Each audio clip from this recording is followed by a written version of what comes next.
All right, welcome to another deep dive.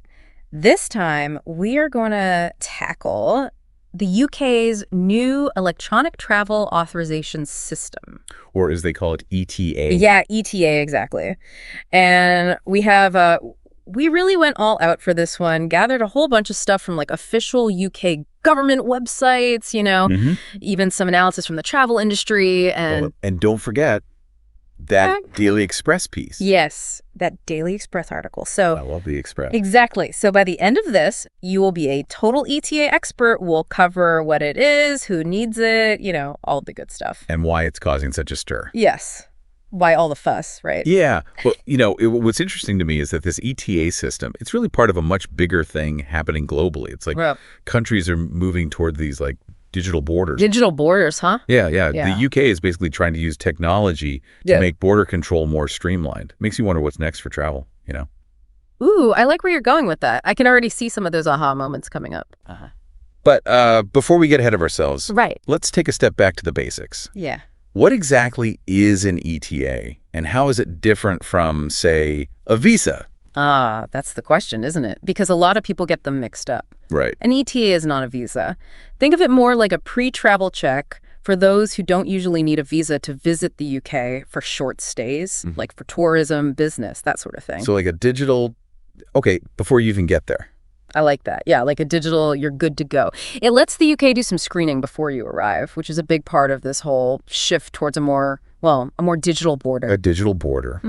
Okay, I'm with you so far, but now I'm curious about who exactly needs one of these ETAs. Our sources mention different rules depending on, like, your nationality and when you're traveling, right? Right. It's not as simple as just saying everyone needs one. For example, non-European travelers, they've actually needed ETAs since January 8th of this year. Oh, wow. So this isn't brand new. Right. No, not at all.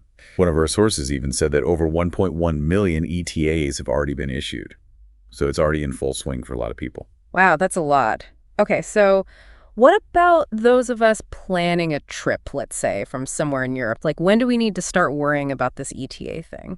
The deadline for European travelers is April 2nd, 2025. April 2nd, 2025. Got it. But hold on a sec. Are there any exceptions to this rule? I mean, it'd be kind of chaotic if absolutely everyone needed an ETA. Yeah, you're right. There are a few exceptions. For instance, if you're British or Irish, you don't need an ETA. Same goes for folks who already have a UK visa. Makes sense. And there are a few other very specific situations, like if you've got settled status in the UK, or if you're just passing through a UK airport, in transit without actually going through border control. So if you're just in the airport, you're good. Yeah. But if you're actually setting foot in the UK, you need that ETA. You got it. And the UK government has been pretty open about why they're doing all this. It's not like they're trying to keep it a secret or anything. Yeah. And this is where it gets really interesting for me. The why behind it all. So why is the UK making this change now? What are they hoping to achieve? Well, there are two big reasons, and both are pretty significant. The first is security, trying to enhance security. Oh.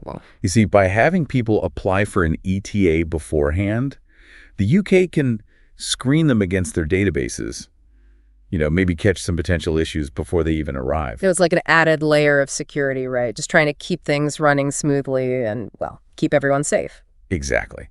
And the second reason is all about modernizing the border experience. The UK is aiming for a system that's more digital, more streamlined. Streamlined. Yeah. It's part of this whole contactless travel idea that's popping up in different places around the world. So it's almost like they're trying to create a smart border where technology is really in the driver's seat. That's a great way to put it. But I got to ask, what happens if someone just totally forgets to apply for an ETA and shows up at the airport empty-handed?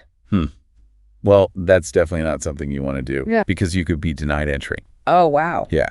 And there's even a chance you might get fined. So no sneaking through the cracks. The airlines, they have to check for ETAs, right? Oh, absolutely. They're responsible for making sure everyone on board has the right documents. All right, so message received. Don't forget the ETA. But I'm wondering, are they going to be super strict about this right from the get-go, especially for European travelers who might not be used to this whole system yet? That's a good question. There's been talk about maybe having a grace period, in the beginning, after that April 2nd deadline, especially for those European travelers. Oh, a grace period. Yeah. Seems like the UK government might be a little lenient at first while everyone's getting used to it. That makes sense. But let's be real, it's probably not the best idea to count on that grace period, right? especially since we don't know how long it'll last. I'd agree with that. It's always better to be safe than sorry. Get that ETA sorted out early. Yeah, that's good advice. And just to throw in another what if. What if someone applies and gets rejected? Ooh, okay, that's a curveball. So does that mean their trip is doomed? Or is there any hope? Thankfully, there's still a chance. They can always apply for a standard UK visa, although that's obviously a bit more of a process. Just like the backup plan. More time consuming, but at least there's a backup. Exactly. And, this whole ETA thing, it really feels like it's going to shake things up for travel to the UK. It's a big deal. Yeah, it is. But before we jump into all the nitty-gritty of how to actually apply, Right. I'm kind of curious about what this all means for the travel industry. How are airlines and hotels reacting to this new system? Well, to be honest, it's been a mixed bag. Some parts of the travel industry, especially those in aviation, they've voiced some concerns about potential disruptions, especially during the initial rollout. Yeah, I can see why they'd be worried. It's a huge change, and it's going to take everyone a bit of time to adjust. Absolutely. There are worries about longer processing times at airports, confusion among passengers who might not be aware of the new requirements, and the added burden on airlines to verify ETAs before letting people board. Sounds like there might be some growing pains. Probably. But it's important to remember that other countries have already implemented similar systems successfully, like the US with its ESA program or Canada with its EPA. Over time, those initial hiccups tend to fade away as everyone adapts. That's reassuring. It seems like there's a learning curve for everyone involved. But has the UK government done anything to address these concerns from the travel industry? Oh, they have. They've been working closely with the industry folks to try and smooth out the transition. Oh, good. Yeah. They've even made a few tweaks based on the feedback they received. Oh, really? Like what kind of tweaks? Sounds like they're actually listening. Well, for example, they initially wanted to require ETAs even for those just transiting through UK airports without going through immigration. But big airports like Heathrow, they pushed back. And so the UK decided to exempt those transit passengers, at least for now. So they're willing to be flexible, adapt based on real-world feedback. Yeah, it seems that way. That's a good sign. But I bet there are still a ton of questions about how this is all going to work in practice. Oh, for sure. There are lots of details to unpack. Well, let's do that. Let's get down to the nuts and bolts. How do you actually apply for this ETA? What are the steps involved? What kind of information do they need? Great question. And that's exactly what we'll be diving into in part 2 of this deep dive. Stay tuned. Can't wait. All right, welcome back to our deep dive on the UK's ETA system. We've talked about what it is and why they're doing it, but now let's get to the how. How do you actually apply for one of these things? Okay, let's break it down. So you have 2 options for applying. You can use the UK ETA app, or you can go online to the gov.uk website. So 2 ways to do it. Yeah. Both need the same information from you, but the app seems to be the quicker and easier way to go. So if I'm comfortable using apps and have my phone, the app is the best bet. I'd say so, yeah. A lot of people are saying they're getting decisions in just minutes through the app. Wow, minutes, that's fast. Okay, so say I've got my phone, I've downloaded the app. What do I need to have ready? First things first, you need your passport. Okay. And not a copy. You need the real deal, the physical passport. Ah, so no photocopies or scans? Yep. The system needs to check the info on your passport chip, so you got to have the actual document. Makes sense. No shortcuts there. So passport's ready. What next? Next, you'll put in all your basic info. Yeah. Full name, birth date, nationality, and all the passport details. All right. You'll also need to give them your contact info, like email address and phone number, so they can reach you about your application. Okay, that's pretty standard stuff, right? Yeah. What about things like the reason for my trip or where I'm staying? Do they need to know that too? They do, yeah. You have to tell them if you're coming for tourism, business, study, or if you're just passing through. Right. And you got to tell them how long you're planning to stay and where you'll be. So they want to make sure everything's above board and matches the rules. Exactly. But here's a thought. What if someone's planning a road trip and doesn't have hotels booked yet? What do they put on the application? That's a good question. It shows how sometimes these digital systems aren't quite perfect for real-life travel plans. I guess in that case, maybe just giving a general area where you're planning to be would work, but it's always best to double-check the official guidance to be sure. Good point. Better safe than sorry. Okay, so back to the application itself. Anything else they ask for besides the usual personal stuff and travel details? Well, this is where things get a bit more interesting, maybe even a little controversial for some. They also want you to give them biometric information. biometric information, what exactly does that mean? It means taking a picture of your face using your smartphone or webcam. A selfie for the UK government? Pretty much. And this photo is then used for facial recognition. They compare it to your passport photo to confirm it's you. Oh, so it's like those automated passport gates they have at some airports where they scan your face? Yeah, exactly like that. It's all part of this move toward a more automated digital border. Right, but I can imagine some people might feel a bit iffy about this whole facial recognition thing. What about privacy? That's a valid concern. Anytime you're dealing with facial recognition, those questions about privacy and data security are going to come up. For sure. So what does the UK government say about how they handle this biometric data? They say it's stored securely and only used to check your identity and make sure you're eligible to travel to the UK. Okay, so they're emphasizing security and limited use. But I'm guessing some folks might still feel uneasy about it. I get it. It's your face, your data. It's something to think about. It's a trade-off, isn't it? More convenience and security, but maybe at the cost of some privacy. That's a good way to put it. It's something to think about for sure. But I'm trying to remember, did our sources say anything else about the application process? Was there another section we haven't talked about yet? Oh, yeah. There was one more important part. They ask you some background questions, things like if you have a criminal history, Okay. any previous immigration issues, stuff like that. And they ask about your health, too, specifically if you have any contagious diseases. Wow, they really want to know everything. It seems that way. They're trying to get a full picture of who's coming into the UK. Thorough, for sure. This makes me think back to something you mentioned earlier about what happens if someone's ETA application is rejected. What are some common reasons for that? Well, having a criminal record is a big one.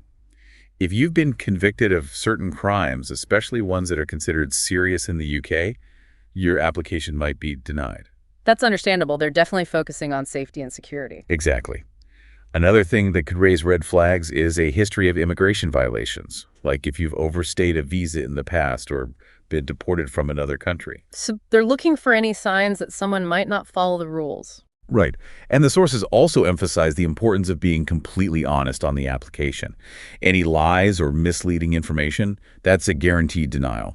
So no fibbing or trying to hide things? Nope. Honesty is key. And remember, the UK has access to all sorts of databases and information, so don't think you can slip anything past them. Good to know. They're serious about making sure only those who meet the requirements are allowed in. But, this all makes me think of another what if.